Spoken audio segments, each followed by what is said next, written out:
रतन टाटा। ये नाम सुनते ही इंडियन इंडस्ट्री की याद आती है। वो एक दूरदर्शी लीडर है, एक फिलैंथ्रोपिस्ट है और लाखों लोगों के लिए प्रेरणा है।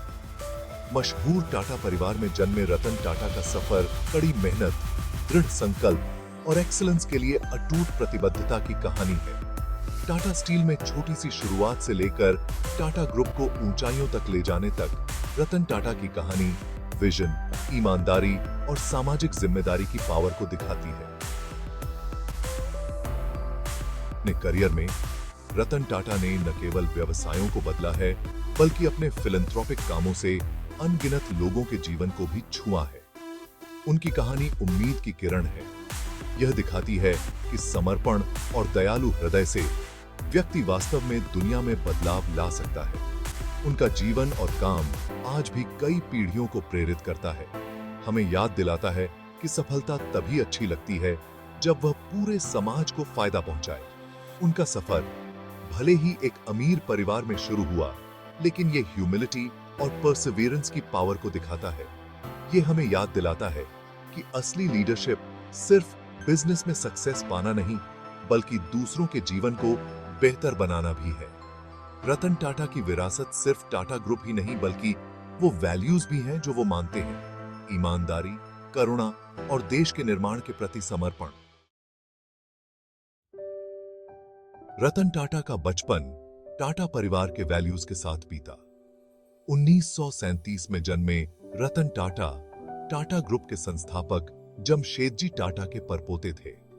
हालांकि उनका पालन पोषण अमीरी में हुआ, लेकिन उनकी परवरिश ने उन्हें सोशल रिस्पॉन्सिबिलिटी और भारतीय परंपराओं के लिए गहरा सम्मान सिखाया।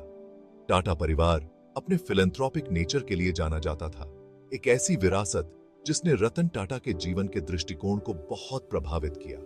जब वो छोटे थे, तभी उनके माता पिता का तलाक हो गया था और उनका और उनके भाई का पालन पोषण उनकी दादी नवाजबाई टाटा ने किया।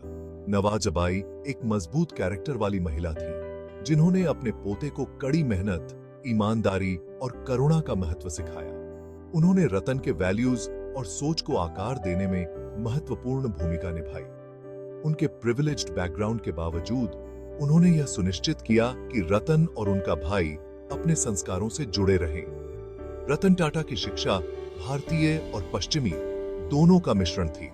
उन्होंने शिमला के प्रेस्टिजियस बिशप कॉटन स्कूल और बाद में मुंबई के cathedral and John Connon school में पढ़ाई की।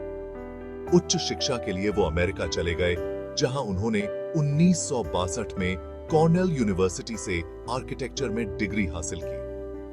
अलग-अलग कल्चरल बैकग्राउंड्स ने उन्हें अलग-अलग संस्कृतियों और पर्सपेक्टिव से रूबरू कराया, जिससे उनका ग्लोबल नजरिया बना। अपने परिवार के बिजनेस बैकग्राउंड के बावजूद रतन टाटा का शुरुआती रुझान कहीं और था। शुरुआत में उन्होंने आर्किटेक्चर में अपना करियर बनाने के बारे में सोचा, क्योंकि वो इस फील्ड के क्रिएटिव और टेक्निकल पहलुओं की तरफ आकर्षित थे। हालांकि किस्मत को उनके लिए कुछ और ही मंजूर था और आखिरकार उनका रुझान फैमिली बिजनेस की ओर हो गया और उन्होंने एक ऐसे रास्ते पर चलना शुरू किया जो उन्हें टाटा ग्रुप को एक नए युग में ले जाता हुआ देखेगा। टाटा ग्रुप में रतन टाटा की एंट्री किसी प्रिविलेज के साथ नहीं, बल्कि बहुत ही साधारण तरीके से हुई। 1962 में अपनी आर्किटेक्चर की डिग्री के साथ वो भारत लौट आए और टाटा स्टील में एक शॉप फ्लोर एम्प्लॉई के रूप में शामिल हो गए। लीडर बनने के लिए तैयार होने के बजाय सबसे निचले स्तर से शुरुआत करने का यह फैसला उनकी विनम्रता और नीचे से व्यवसाय को समझने की उनकी इच्छा को दर्शाता है। टाटा स्टील में ब्लू कॉलर वर्कर्स के साथ काम करना युवा रतन टाटा के लिए एक नया एक्सपीरियंस था। इसने उन्हें आम कामगारों के सामने आने वाली चुनौतियों और इंडस्ट्रियल ऑपरेशंस की कॉम्प्लेक्सिटीज की फर्स्ट हैंड जानकारी दी। उन्होंने कड़ी मेहनत, समर्पण और हर कर्मचारी के साथ सम्मान से पेश आने के महत्व को सीखा, चाहे उनका पद कुछ भी हो। टाटा स्टील के इस शुरुआती अनुभव ने उनकी लीडरशिप स्टाइल को आकार देने में महत्वपूर्ण भूमिका निभाई।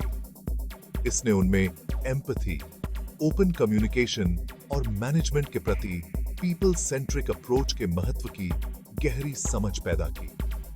उन्होंने सीखा कि असली लीडरशिप अधिकार दिखाने के बारे में नहीं है, बल्कि दूसरों को एम्पावर करने और विश्वास और सहयोग की संस्कृति को बढ़ावा देने के बारे में है। टाटा स्टील में बिताए ये शुरुआती साल उनकी आगे की सफलता की नींव रखी, जिससे उन्हें विनम्रता, कड़ी मेहनत और जीवन के सभी वर्गों के लोगों से जुड़ने के महत्व के बारे में बहुमूल्य सबक मिले। ये एक्सपीरियंसेस उनके काम आए जब उन्होंने टाटा ग्रुप में ऊपर कामयाबी हासिल की और अंततः इस विशाल समूह की कमान संभाली।